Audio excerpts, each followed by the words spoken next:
ആകാശവാണി.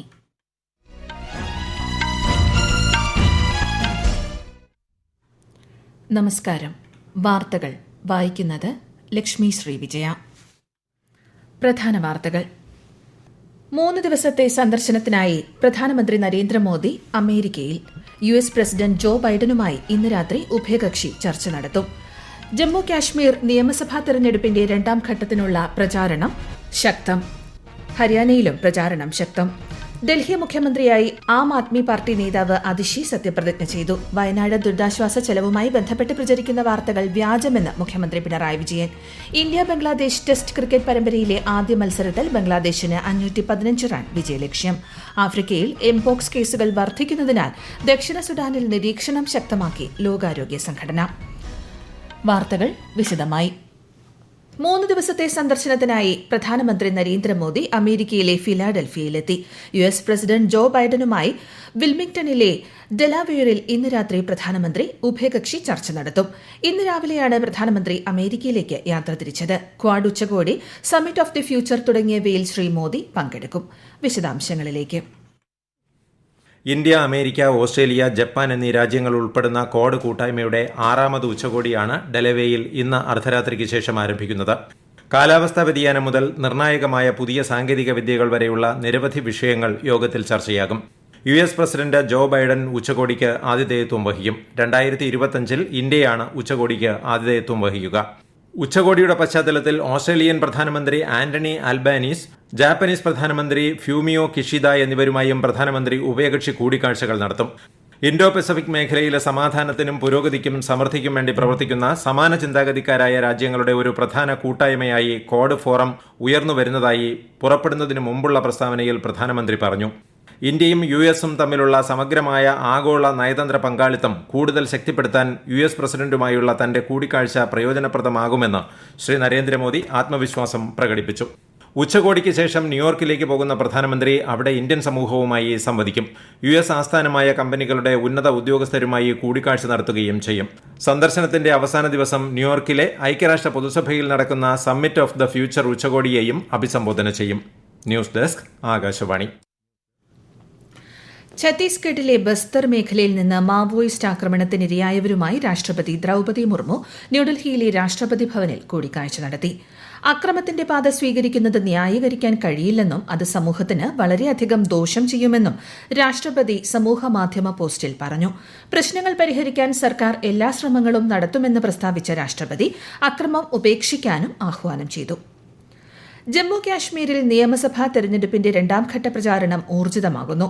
ഈ ഘട്ടത്തിൽ 6 ജില്ലകളിലായി 26 മണ്ഡലങ്ങളിൽ ഈ മാസം 25-ന് വോട്ടെടുപ്പ് നടക്കും. മുതിർന്ന BJP നേതാവും കേന്ദ്ര ആഭ്യന്തരമന്ത്രിയുമായ അമിത് ഷാ ഇന്നലെ വൈകിട്ട് ജമ്മുവിലെത്തി. പൂഞ്ച്, രജൌരി, ജമ്മു ജില്ലകളിലെ 5 തെരഞ്ഞെടുപ്പ് റാലികളെ അദ്ദേഹം അഭിസംബോധന ചെയ്തു. നാളെ ഉധംപൂർ ഈസ്റ്റ് മണ്ഡലത്തിലെ നൌഷേരയിലും മജൽതയിലും റാലികളിൽ പങ്കെടുക്കും. BJP ദേശീയ അധ്യക്ഷൻ JP നദ്ദയും രാജ്യരക്ഷാമന്ത്രി രാജ്നാഥ് സിംഗും വിവിധയിടങ്ങളിൽ പൊതുയോഗങ്ങളെ അഭിസംബോധന ചെയ്യും. കോൺഗ്രസ് നേതാവ് രാഹുൽ ഗാന്ധിയും നാഷണൽ കോൺഫറൻസ് പ്രസിഡന്റും ജമ്മു കാശ്മീർ മുൻ മുഖ്യമന്ത്രിയുമായ ഡോക്ടർ ഫാറൂഖ് അബ്ദുള്ളയും തിങ്കളാഴ്ച വിവിധ സ്ഥലങ്ങളിൽ തെരഞ്ഞെടുപ്പ് റാലികളിൽ പങ്കെടുക്കും. അടുത്ത മാസം 5-ന് നടക്കുന്ന ഹരിയാന നിയമസഭയിലേക്കുള്ള തെരഞ്ഞെടുപ്പ് പ്രചാരണം ശക്തമാക്കി രാഷ്ട്രീയ കക്ഷികൾ. മുഖ്യമന്ത്രി നായിബ് സിംഗ് സൈനി, BJP നേതാവ് വിപ്ലവ് ദേവ് എന്നിവർ തെരഞ്ഞെടുപ്പ് യോഗങ്ങളെ അഭിസംബോധന ചെയ്തു. മുതിർന്ന കോൺഗ്രസ് നേതാവ് ഭൂപീന്ദർ സിംഗ് ഹൂഡ, ആസാദ് സമാജ് പാർട്ടി നേതാവ് ചന്ദ്രശേഖർ ആസാദ് ഉൾപ്പെടെയുള്ള നേതാക്കളും പ്രചാരണ രംഗത്ത് സജീവമാണ്. ഡൽഹി മുഖ്യമന്ത്രിയായി ആം ആദ്മി പാർട്ടി നേതാവ് അതിഷി സത്യപ്രതിജ്ഞ ചെയ്തു. ഡൽഹിയിലെ രാജ് നിവാസിൽ നടന്ന ചടങ്ങിൽ ലഫ്റ്റനന്റ് ഗവർണർ VK സക്സേന സത്യവാചകം ചൊല്ലിക്കൊടുത്തു. മുഖ്യമന്ത്രിയെ കൂടാതെ 5 മന്ത്രിമാരും സത്യപ്രതിജ്ഞ ചെയ്തു. സുഷമ സ്വരാജിനും ഷീല ദീക്ഷിത്തിനും ശേഷം ഡൽഹിയുടെ 3ാമത്തെ വനിതാ മുഖ്യമന്ത്രിയാണ് അതിഷി. നാവിക കമാൻഡർമാരുടെ ദ്വിവാർഷിക യോഗം 2024-ന്റെ 2ാം പതിപ്പ് ഇന്നലെ ന്യൂഡൽഹിയിൽ സമാപിച്ചു. നാവികസേനയുടെ പോരാട്ടശേഷി കൂടുതൽ വർദ്ധിപ്പിക്കുന്നതിനും മറ്റ് സേവനങ്ങളുമായി പ്രവർത്തനങ്ങളെ സമന്വയിപ്പിക്കുന്നതിനുമുള്ള നിർണായക വിഷയങ്ങൾ 4 ദിവസത്തെ സമ്മേളനം വിലയിരുത്തി. 3-ാം ദിവസം രാജ്യരക്ഷാമന്ത്രി രാജ്നാഥ് സിംഗ് പങ്കെടുത്തു. ഇന്ത്യൻ മഹാസമുദ്ര മേഖലയിൽ സമുദ്ര സുരക്ഷ നിലനിർത്തുന്നതിനുള്ള ഇന്ത്യൻ നാവികസേനയുടെ ശ്രമങ്ങളെ അദ്ദേഹം അഭിനന്ദിച്ചു. ഏദൻ ഉൾക്കടലിലൂടെ കടന്നുപോകുന്ന നിർണായക ചരക്കുകൾ സംരക്ഷിക്കുന്നതിൽ ഇന്ത്യൻ നാവികസേന വഹിക്കുന്ന പങ്കിനെയും കേന്ദ്രമന്ത്രി അഭിനന്ദിച്ചു. ഈ വാർത്തകൾ ആകാശവാണിയിൽ നിന്ന്. ആകാശവാണി വാർത്തകളും വാർത്താധിഷ്ഠിത പരിപാടികളും all India radio news Thiruvananthapuram എന്ന യൂട്യൂബ് ചാനലിൽ ലഭ്യമാണ്. കൂടുതൽ വാർത്തകൾക്കായി all India radio news Thiruvananthapuram എന്ന ഫേസ്ബുക്ക് പേജും @ARnews_TVM എന്ന എക്സ് ഹാൻഡിലും സന്ദർശിക്കാം. വയനാട് ദുരിതാശ്വാസ ചെലവുമായി ബന്ധപ്പെട്ട് പ്രചരിക്കുന്ന വാർത്തകൾ വ്യാജമെന്ന് മുഖ്യമന്ത്രി പിണറായി വിജയൻ തിരുവനന്തപുരത്ത് വാർത്താസമ്മേളനത്തിൽ സംസാരിക്കുകയായിരുന്നു അദ്ദേഹം. വിദഗ്ധർ തയ്യാറാക്കിയ മെമ്മോറാണ്ടം മാധ്യമങ്ങൾ തെറ്റായി അവതരിപ്പിച്ചുവെന്നും മുഖ്യമന്ത്രി കുറ്റപ്പെടുത്തി.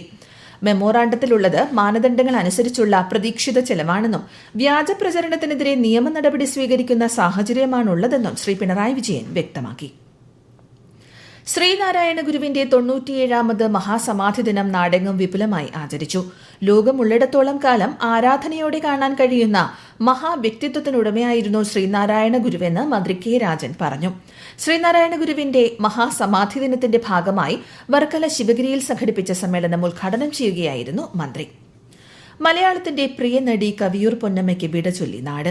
സംസ്കാരം ഔദ്യോഗിക ബഹുമതികളോടെ ആലുവയിലെ വീട്ടുവളപ്പിൽ നടന്നു.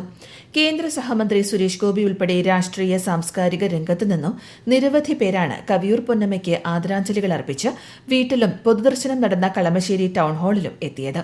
മുഖ്യമന്ത്രിയെയും സംസ്ഥാന സർക്കാരിനെയും പ്രതിനിധീകരിച്ച് മന്ത്രി പി രാജീവ് അന്തിമോപചാരം അർപ്പിച്ചു.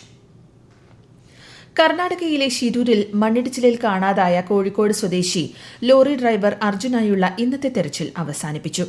ഗംഗാവലിപ്പുഴയിൽ കണ്ടെത്തിയ വാഹനത്തിന്റെ ഭാഗങ്ങൾ അർജുൻ ഓടിച്ച ട്രക്കിന്റേതല്ലെന്ന് ലോറി ഉടമ വ്യക്തമാക്കി. അർജുനടക്കം 3 പേരെയാണ് ജൂലൈ 16-ന് മണ്ണിടിച്ചിലിൽ കാണാതായത്. എംപോക്സ് സംശയത്തെ തുടർന്ന് കണ്ണൂർ ഗവൺമെന്റ് മെഡിക്കൽ കോളേജിൽ പ്രവേശിപ്പിച്ച യുവതിയുടെ പരിശോധനാഫലം നെഗറ്റീവാണെന്ന് കണ്ണൂർ ജില്ലാ മെഡിക്കൽ ഓഫീസർ അറിയിച്ചു. ഇന്നലെയാണ് യുവതിയെ മെഡിക്കൽ കോളേജിൽ പ്രവേശിപ്പിച്ചത്. എംപോക്സ് കേസുകൾ ആഫ്രിക്കയിലുടനീളം വർദ്ധിച്ചു വരുന്നതിനാൽ ദക്ഷിണ സുഡാനിൽ ലോകാരോഗ്യ സംഘടന നിരീക്ഷണം ശക്തമാക്കി. നാഷണൽ പബ്ലിക് ഹെൽത്ത് ലബോറട്ടറിക്ക് നേരത്തെ ലോകാരോഗ്യ സംഘടന PCR ടെസ്റ്റിംഗ് കിറ്റുകൾ നൽകിയിരുന്നു. വൈറസിനെ വേഗത്തിൽ കണ്ടെത്താൻ PCR ടെസ്റ്റുകൾ സഹായിക്കും. ഈ വർഷം ജനുവരി മുതൽ ആഫ്രിക്കയിൽ 29,152 എംപോക്സ് കേസുകളാണ് രേഖപ്പെടുത്തിയത്. ഇതിൽ 6,105 എണ്ണം സ്ഥിരീകരിക്കുകയും 738 പേർ മരിക്കുകയും ചെയ്തു. ആദായ നികുതി തർക്കങ്ങൾ തീർപ്പാക്കുന്നതിനായി കേന്ദ്ര പ്രത്യക്ഷ നികുതി ബോർഡ് വിവാദ് സെ വിശ്വാസ് പദ്ധതി 2024 വിജ്ഞാപനം ചെയ്തു. പ്രത്യക്ഷ നികുതി സംബന്ധിച്ച തീർപ്പാക്കാത്ത അപ്പീലുകൾ പരിഹരിക്കുന്നതിനായാണിത്. അടുത്ത മാസം 1 മുതൽ പദ്ധതി നിലവിൽ വരും. ഈ വർഷം ഡിസംബർ 31-നോ അതിനു മുൻപോ ഡിക്ലറേഷൻ ഫയൽ ചെയ്യുന്ന നികുതിദായകർക്ക് പദ്ധതി മുഖേന സെറ്റിൽമെന്റ് തുകയിൽ ഇളവ് അനുവദിക്കും. പശ്ചിമബംഗാളിൽ സമരം ചെയ്തു വന്നിരുന്ന ജൂനിയർ ഡോക്ടർമാർ മെഡിക്കൽ കോളേജുകളിൽ എമർജൻസി ഡ്യൂട്ടിക്ക് തിരിച്ചെത്തി. കഴിഞ്ഞ മാസം 9-ന് കൊൽക്കത്തയിലെ RG കർ മെഡിക്കൽ കോളേജ് ആശുപത്രിയിൽ PG ഡോക്ടറെ ബലാത്സംഗം ചെയ്ത് കൊലപ്പെടുത്തിയതിനെ തുടർന്ന് 42 ദിവസമായി ഇവർ സമരത്തിലായിരുന്നു. എന്നാൽ OPD സേവനങ്ങൾക്ക് തങ്ങൾ തയ്യാറായില്ലെന്നും നീതിക്ക് വേണ്ടിയുള്ള പോരാട്ടം തുടരുമെന്നും ജൂനിയർ ഡോക്ടർമാർ അറിയിച്ചു. ഇന്ത്യ ബംഗ്ലാദേശ് ടെസ്റ്റ് ക്രിക്കറ്റ് പരമ്പരയിലെ ആദ്യ മത്സരത്തിൽ ബംഗ്ലാദേശിന് 515 റൺ വിജയലക്ഷ്യം. 3-ാം ദിനം വെളിച്ചക്കുറവ് മൂലം നേരത്തെ കളി അവസാനിപ്പിക്കുമ്പോൾ ബംഗ്ലാദേശ് 4 വിക്കറ്റ് നഷ്ടത്തിൽ 158 റൺസ് എന്ന നിലയിലാണ്. 1-ാം ഇന്നിംഗ്സിൽ ഇന്ത്യ ഉയർത്തിയ 376 റൺ പിന്തുടർന്നിറങ്ങിയ ബംഗ്ലാദേശ് 149 റൺസിന് പുറത്തായി. ശുഭ്മാൻ ഗില്ലിന്റെയും ഋഷഭ് പന്തിന്റെയും ബാറ്റിംഗ് മികവിൽ 2-ാം ഇന്നിംഗ്സിൽ ഇന്ത്യ 287 റൺസ് നേടിയിരുന്നു. സൂപ്പർ ലീഗ് കേരളയിൽ ഇന്ന് തിരുവനന്തപുരം കൊമ്പൻസ് FCയും കണ്ണൂർ വാരിയേഴ്സ് FCയും തമ്മിൽ തിരുവനന്തപുരത്ത് ഏറ്റുമുട്ടും. പാളയം ചന്ദ്രശേഖരൻ നായർ സ്റ്റേഡിയത്തിൽ അല്പസമയത്തിനകം ആരംഭിക്കും. 2 കളികളിൽ നിന്ന് 4 പോയിന്റുമായി ഇരു ടീമുകളും പട്ടികയിൽ 2-ാം സ്ഥാനത്താണ്. പ്രധാന വാർത്തകൾ വീണ്ടും. 3 ദിവസത്തെ സന്ദർശനത്തിനായി പ്രധാനമന്ത്രി നരേന്ദ്രമോദി അമേരിക്കയിൽ US പ്രസിഡന്റ് ജോ ബൈഡനുമായി ഇന്ന് രാത്രി ഉഭയകക്ഷി ചർച്ച നടത്തും. ജമ്മുകാശ്മീർ നിയമസഭാ തെരഞ്ഞെടുപ്പിന്റെ 2-ാം ഘട്ടത്തിനുള്ള പ്രചാരണം സജീവമാകുന്നു. ഹരിയാനയിലും പ്രചാരണം ശക്തം. ഡൽഹി മുഖ്യമന്ത്രിയായി ആം ആദ്മി പാർട്ടി നേതാവ് അതിഷി സത്യപ്രതിജ്ഞ ചെയ്തു. വയനാട് ദുരിതാശ്വാസ ചെലവുമായി ബന്ധപ്പെട്ട് പ്രചരിക്കുന്ന വാർത്തകൾ വ്യാജമെന്ന് മുഖ്യമന്ത്രി Pinarayi Vijayan. India Bangladesh test cricket പരമ്പരയിലെ ആദ്യ മത്സരത്തിൽ ബംഗ്ലാദേശിന് 515 റൺ വിജയലക്ഷ്യം. ആഫ്രിക്കയിൽ എംപോക്സ് കേസുകൾ വർദ്ധിക്കുന്നതിനാൽ ദക്ഷിണ സുഡാനിൽ നിരീക്ഷണം ശക്തമാക്കി ലോകാരോഗ്യ സംഘടന. വാർത്തകൾ കഴിഞ്ഞു. അടുത്ത വാർത്താ പ്രക്ഷേപണം 8:35.